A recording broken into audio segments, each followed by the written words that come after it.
Hi, I'm Jeff Todd, President and CEO at Prevent Blindness. Welcome to our Focus on Eye Health Expert Series. Today, we'll be talking about contact lens safety with an expert in the area, Dr. Thomas Steinemann of Cleveland, Ohio. Welcome, Dr. Steinemann. Thanks, Jeff. It's a real pleasure to be here. Thank you. Could you start out by telling us a little bit about yourself and your area of expertise?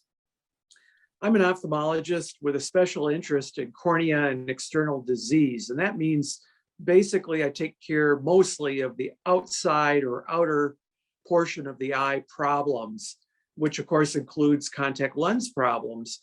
And I'm mainly a clinician. I hold a academic appointment at Case Western Reserve University here in Cleveland as clinical professor, and I teach residents. But primarily, I see patients, and I spend a lot of my weekly time when I'm working troubleshooting people's contact lens problems. And I have an interest in safety of the eye, and so these are naturally complementary, and then I'm always trying to figure out how to help people more effectively wear their contacts, but at the same time try to do it in the safest way that we can. Great. And I want to spend the bulk of our time really talking about your work with patients, but you mentioned your role as professor of ophthalmology. What's your favorite part about teaching residents in the field of ophthalmology? I keep learning. I mean, I love teaching, but as much as I teach them, I think I learn as much from them. And so it keeps you fresh, particularly when you are working in a setting like Metro Health, which is we are the community hospital for Cleveland. And so we see everything. And we are a large county hospital, county entity. We are a large level 1 trauma hospital. So we see lots of traumatic injuries to the eye. And so it's always exciting. It's always stimulating, and I'm always learning. That's the greatest part of what I do. Great. And I know I'm proud to say that you've been affiliated with Prevent Blindness for a number of years as a volunteer with our Ohio affiliate. How did you first become involved with Prevent Blindness? Well, that goes back probably better than 20 years ago, Jeff. And it really relates to contact lenses. Once again, we kept seeing young people, teens and young adults with blinding contact lenses, lens problems, what we call ulcers on the eye, that were being seen in our emergency room. And because many of these people don't have an eye doctor, they come to Metro Health.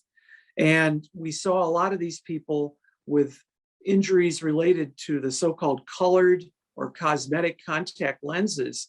And a lot of these people were telling us that they were getting them, I mean, crazy stories, getting them from their friends, friends selling them contact lenses in high school out of the lockers in their school, people buying them at gas stations and beauty parlors. And so we knew that we had a unique problem at this time. We knew that people were obtaining lenses with basically no fitting and no advice. And so this really spurred an interest in me. I thought, we can't continue to let this happen because a lot of them are unsuspecting wearers. And a lot of them are, in fact, minors, they're children. Yeah, and that led you to be very active with our organization and others in establishing the FDA's Food, Drug, and Cosmetic Act. Can you explain about what that is and its significance? That's right, Jeff. I was contacted very early.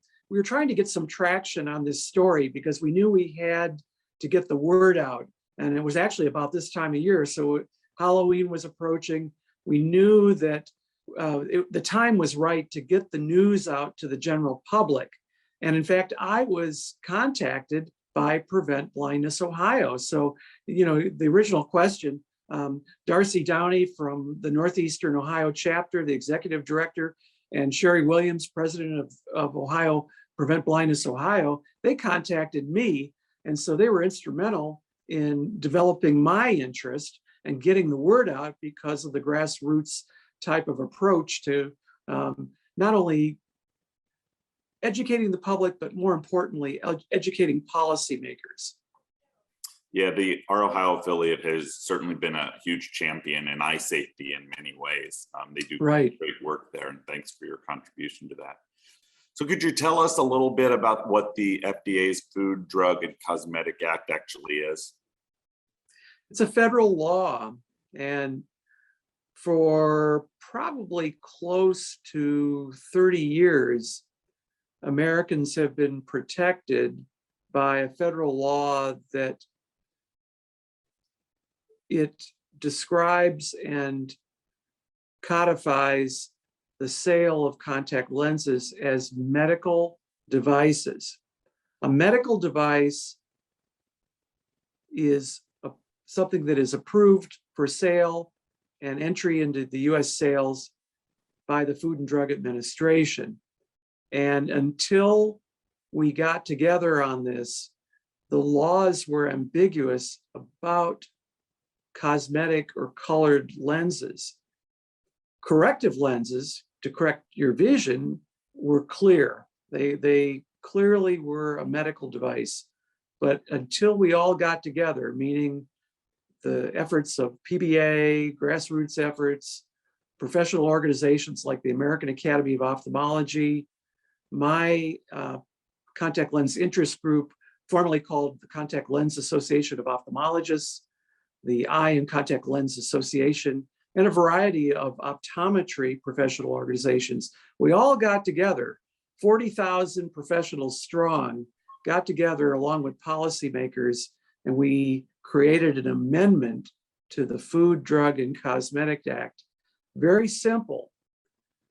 All contact lenses, regardless of intended use, are medical devices. End of story. So that means they cannot be sold without a prescription. They cannot be sold legally without the help of a licensed eye care professional. And this will be a general protection to the public, to the consumer, to the contact lens wearer. And it's a vital protection in my mind. And this was all signed into law by President Bush in 2005. Well, thank you for that. And last year, you were honored by the American Academy of Ophthalmology with the Outstanding Advocate Award, I imagine largely based on your advocacy on this and many other eye safety issues. What role do you think advocacy plays in promoting vision and eye health? I think it plays a vital role. I mean, if we don't say something, somebody with less experience or less educated effort, somebody else will say it and take the lead. And so advocacy for health issues is, in my opinion, part of my job. And I think that for whether it's a grassroots organization, a professional organization, who would know better about the health of your eyes? And if we don't do it, somebody else will. And with results that we may not be very happy with. I think, as an advocacy organization, Prevent Blindness, I think one of the things we find too often is rules and laws and whatnot around eye health are created and established by other professionals that aren't working directly in eye care. So it's so important for folks like you who understand the science and the practice to be actively involved in the advocacy efforts. So thank you for that. Thank you. So part of the reason we're talking to you today is October is Contact Lens Safety Month at Prevent Blindness. What do you tell patients who are thinking of wearing contact lenses for the first time? Well, I tell them, basically, I don't discourage people from wearing, if you want to wear colored lenses, for example, if you've got a great Halloween costume and you want to accentuate it or dress it up with a special colored lens, I don't discourage them from doing it, but I do stress to them, you've got to do it the right way, meaning that even though a colored lens doesn't correct your vision, and you may not even need any vision correction, you still have to take care of it in just the same way as somebody who wears corrective lenses. The safety rules are really no different. So you have to take care of the lens and you have to do it safely. How do you do it safely? You do it by, first of all, getting a fitting. The lens has to fit on the eye. a contact lens is a piece of plastic, and soft lenses are very soft and comfortable, but they still have to fit the contour of your eye. It rests on the outer membrane of the eye called the cornea. That's like the clear window or like the crystal on your watch. It's about as big as a dime and as thick as a credit card, and it should be crystal clear. The contact will rest on that, but it has to fit. And so the fit is important, and most importantly, the instructions on how to wear the lens safely, and beyond that, how to care for the lenses so that you won't get in trouble with an infection. Well, I have to say, even at my ripe age of 54, I occasionally like to dress up at Halloween. And a few years back, I went and got some contact lenses through my eye doctor, and it was a simple process. So it's what everyone should do if that's what they want to enjoy. Exactly. That's exactly right. I mean, you can do this. Anybody can do it. Even if you don't wear correction, you still need a fitting. And that's the most important point to stress here, is that you have to order and also order a product that is approved by the FDA. You mentioned the FDA, the Food, Drug, and Cosmetic Act.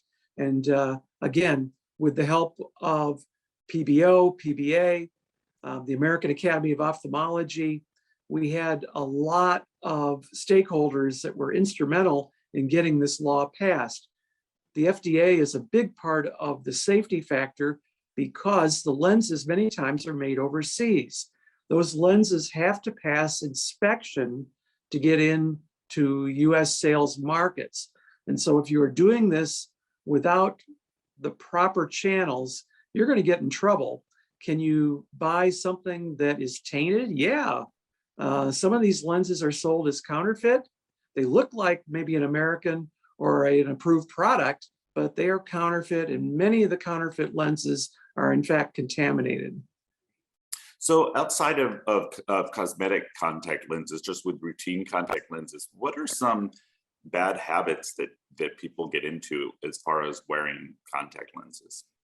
We all do it, and we're all busy, and we all do things to save time or money or both. But the things that people most commonly do is overwear their lenses. Overwear meaning that if you wear soft lenses, in my opinion, no one should sleep in their contact lenses. It just isn't safe. It's a piece of plastic resting on the cornea. Why isn't it safe? Well, again, you're cutting out the nutrients, the tear film that feeds the cornea. The cornea has no blood supply, and so it relies on oxygen. It has to breathe, but if you have a piece of plastic smothering it, then you really have cut down on safe wear, because the tear film, the oxygen can't reach it and wash away the debris and bacteria that naturally build up on the cornea. On top of that, the contact lens, if it's overworn, gets coated with germs, bacteria, and other things, and those germs are actually held directly against the cornea. So these are the reasons why overwearing a contact, or more importantly, sleeping in a contact, is such a bad idea. It's just dumb.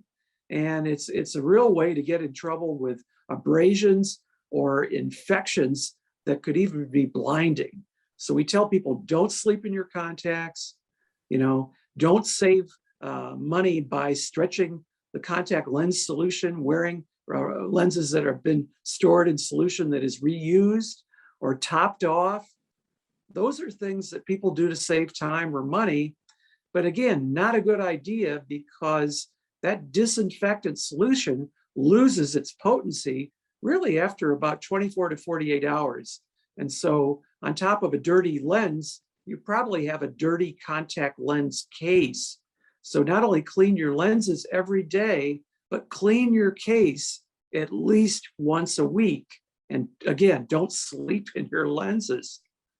And so, what types of problems could people expect if they continue these sorts of behaviors? What could this lead to in relation to the eye?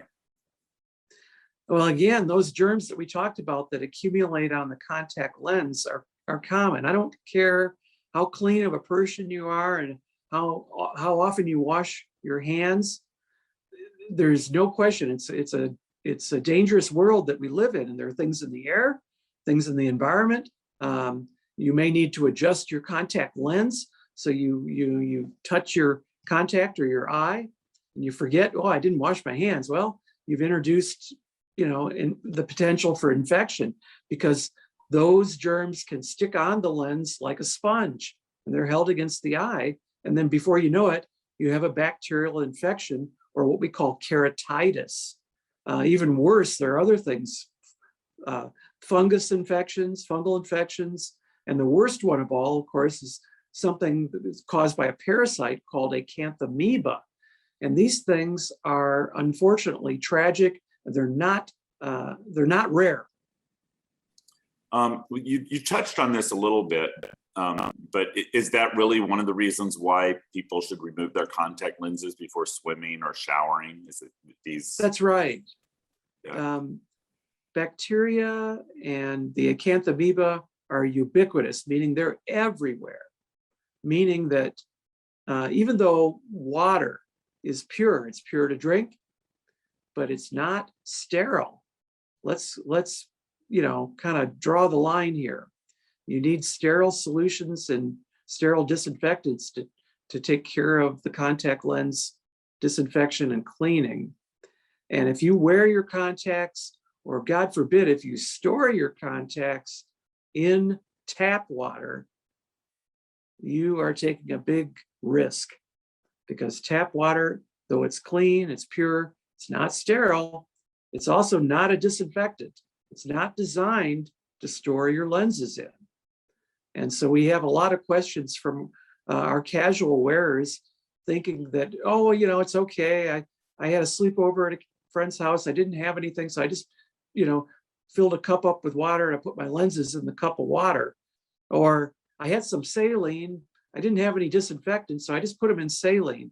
Well, saline is not a disinfectant either. Again, the casual wearers may not fully understand, the rules of the game apply to everyone. And it's not, maybe if I think of it, or maybe if I remember to do it, I'll do it and it'll be okay. No, it's that every day it becomes part of your life, and it's vital. And if you do this, if you do the right thing every day, you're never going to get in trouble. Well, I never say never, but you're doing all the things to prevent problems. And this is the way to look at it, is that we can prevent problems.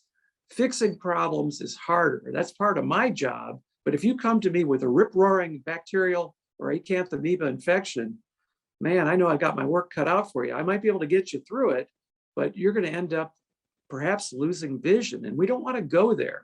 Again, just like with the prevent blindness, the mantra, one pair, no spare. It's absolutely true. We can prevent a lot of problems better than we can fix the problem. Yeah, well, it seems these days we can't really talk about anything without mentioning COVID-19. Are contact lens wearers more at risk of acquiring the virus than eyeglass wearers? It's a really good question, Jeff. And I don't think we have a study that absolutely answers your question. And I certainly have been asked this question by many people in the last almost 2 years. If you think about it, it's entirely plausible. And why is that? Because the surface of your eye, the mucous membranes of your eye, connect with your nose. Of course, your nose connects with your airways and throat. And so it's all connected. It's all along the same highway. And you know what? The mucous membranes of the surface of your eye also have the so-called Ace2 receptors. Those receptors are actually what bind COVID. So if COVID is in the air, or God forbid, if it's on your fingers and you're wearing contacts and you have to adjust your contact, or God forbid, if you didn't wash your hands before you put your contact in, then theoretically, yes, you could transmit COVID to the surface of your eye.